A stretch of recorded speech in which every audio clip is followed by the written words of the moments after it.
ඉන්සුලින් භාවිතා කරන ඔයා සැලකිලිමත් වෙන්න ඕනේ කරුණු. මුලින්ම කියන්න වැදගත් කාරණාවක් තමයි වෛද්‍යවරයෙක් විසින් ඔයාට ඉන්සුලින් නිර්දේශ කරන්නේ පෙති මගින් ඔයාගේ රුධිරගත සීනි මට්ටම තනිව පාලනය කරන්න බැරි අවස්ථාවකදී.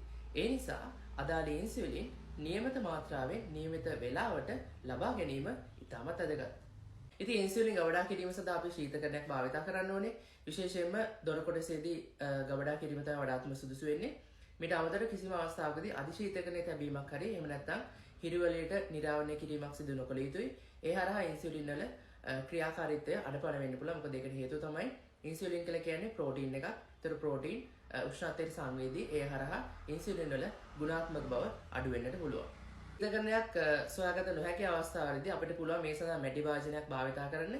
මැටි භාජනයේ අඩක් පමණ ජලයෙන් පුරවලා ජලය නොගෑවෙන විදිහට ජලයට උඩින් අපිට ඉන්සුලින් වයල් එක නූලක් ආධාරයෙන් එල්ලීම සිදු කරන්න පුළුවන්. ඒ හරහා ඉන්සුලින් වල ගුණාත්මක බව ඒ විදිහටම අපිට ආරක්ෂා කරගැනීමේ හැකියාවක් තියෙනවා. ඉන්සුලින් ලබා දෙන්න පුළුවන් ස්ථාන ගැන කතා කරොත් එහෙම අපි ඉන්සුලින් ලබා දීම සිද්ධ කරන්නේ හැමට යටින් තියෙන මේද ස්තරයට. කිසිම අවස්ථාවකදී අපි ඉන්සුලින් මාංශ පේශියට ලබා දීම සිද්ධ කරන්නේ නැහැ. මේ සඳහා අපි තෝරාගත් විශේෂ ස්ථාන කීපයක් ශරීරයේ තියෙනවා. අපිට බාහුවේ පිටුපස ප්‍රදේශයට ඉන්සුලින් ලබා දීම සිද්ධ කරන්න පුළුවන්. ඒ වගේ තමයි අපේ බඩ ප්‍රදේශයේ නාභියේ ඉඳලා සෙන්ටිමීටර් 5ක රවුමක් අපි ඉවත් කරලා ඉතුරු ප්‍රදේශයට අපිට ඉන්සුලින් ලබා දීම සිද්ධ කරන්න පුළුවන්. ඒ වගේ තමයි කලව ප්‍රදේශයට සහ බටොක්ස් වලට අපිට ඉන්සුලින් ලබා දීම සිද්ධ කරන්න පුළුවන්. ඉතින් ඉන්සුලින් ලබා දීමේදී සැලකිලිමත් යුතු තවත් වැදගත් කාරණාවක් තමයි අපි ඉන්සුලින් ලබා දෙන ස්ථානය නිරතුරුව වෙනස් කරන්න ඕනේ.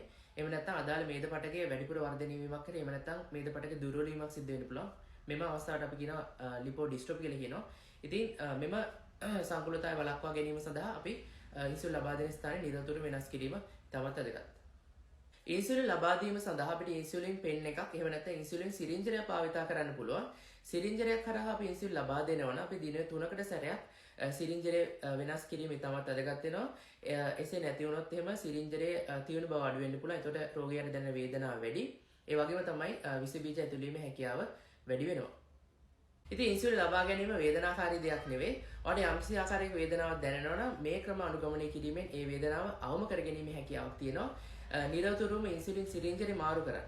ඒ හරහා තියෙන සිරින්ජරයක් භාවිත කිරීමෙන් දැනෙන වේදනාව අඩු කරගන්න පුළුවන්. ඊට අමතරව සමට ඇතුළු වුණාන් පස්සේ ඉන්සුලින් සිරින්ජරේ දිශාව වෙනස් කරන්න යන්න එපා. ඒ වගේ තමයි ලබා දෙන ස්ථානයේ මාංශ පේශීන් ලිහිල තබා ගැනීම සිදු කළ යුතුයි. ඉන්සුලින් භාවිත කිරීමේදී තියෙන ප්‍රධාන ගැටලු දෙකක් තියෙනවා. එකක් තමයි රුධිරගත සීනි මට්ටම අඩු වීම. ඉතින් රුධිරගත සීනි මට්ටම අඩු වුණාට පස්සේ රෝගියා පෙනෙන රෝග ලක්ෂණ කීපයක් තියෙනවා. එකක් තමයි සිහි මද ගතිය, රෝගියා කලබල වීම, ඒ වගේ තමයි වැඩිපුර දාඩිය දානවා, හෘද ස්පන්දනය වැඩි වෙනවා, අධික කුසගින්නක් දැනෙනවා. එතකොට රෝගියා ආහාර හොයන්නට පටන් ගන්නවා. ඉතින් මේ රෝග ලක්ෂණ තියෙනවා නම් ඔයාලට ගෙදරදීම ග්ලූකෝස් සල්ෆේට් ජලය දිය කරලා රෝගියාට ලබා දෙන්න පුළුවන්. ඒ හරහා රුධිරගත සීනි මට්ටම අපිට නිවැරදි මට්ටමට නැවත ලබා ගැනීම හැකියාවක් තියෙනවා. මීට අමතරව මම පෙර සඳහන් කරා වගේ අදාළ මේද පටකය වැඩිපුර වර්ධනය වීමක් හරි එහෙම නැත්නම් මේද පටකයේ දුර්වල වීමක් සිද්ධ වෙන්න පුළුවන්. ඉතින් මේ අවස්ථාව මගහැරීම සඳහා අපි නිරතුරුවම ඉන්සුලින් ලබා දෙන ස්ථානයේ වෙනස් කිරීම සිදු කරන්න ඕනේ.